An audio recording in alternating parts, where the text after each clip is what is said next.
बिहार में एनडीए की सरकार तो बन गई और 12 फरवरी को बिहार विधानसभा में फ्लोर टेस्ट भी होना है। इसका मतलब है कि नीतीश सरकार को विधानसभा में बहुमत हासिल करना होगा। वहीं तेजस्वी यादव से पहले ही ऐलान कर दिए हैं कि अभी तो खेल होना बाकी है। अब ऐसे में सवाल उठ रहे हैं कि 12 फरवरी को क्या हो सकता है, तेजस्वी यादव क्या खेल कर सकते हैं।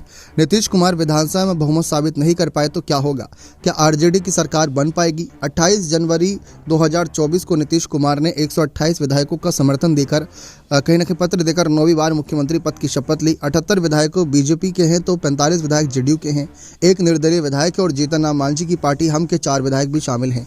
बहुमत का आंकड़ा 122 है, मतलब नीतीश सरकार के पास बहुमत से 6 विधायक ज़्यादा हैं।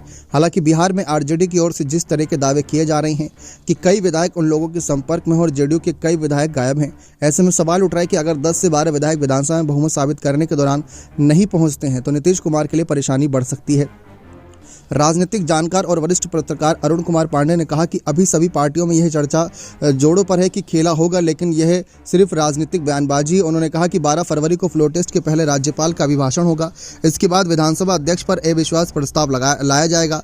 अगर वर्तमान विधानसभा अध्यक्ष अवध बिहारी चौधरी के पक्ष मतदान होते हैं तो निश्चित रूप से यह क्लियर हो जाएगा कि नीतीश सरकार को बहुमत नहीं है।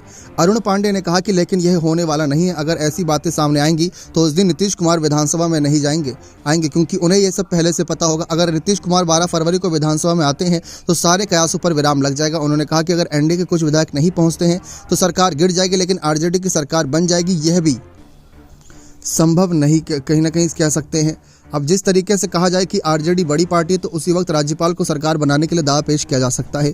उसके लिए उन्हें राज्यपाल की ओर से कुछ दिनों के लिए समय भी दिया जा सकता है। उन्होंने कहा कि इसके बाद भी आरजेडी की सरकार बन जाए यह संभव नहीं दिख रहा, क्योंकि आरजेडी, कांग्रेस और वामदल मिलाकर कुल करीब 114 और 115 के आंकड़े हैं। अगर जीतन राम मांझी साथ आते भी हैं तो 119 विधायक तक ही पहुँच पाएंगे।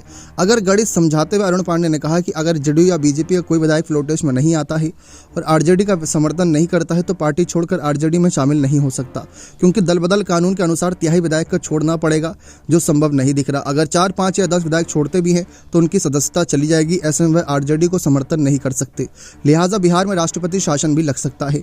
अंत में उन्होंने कहा कि यह सब होने वाला नहीं है। निश्चित तौर पर नीतीश सरकार 12 फरवरी को विधानसभा में बहुमत साबित कर देगी।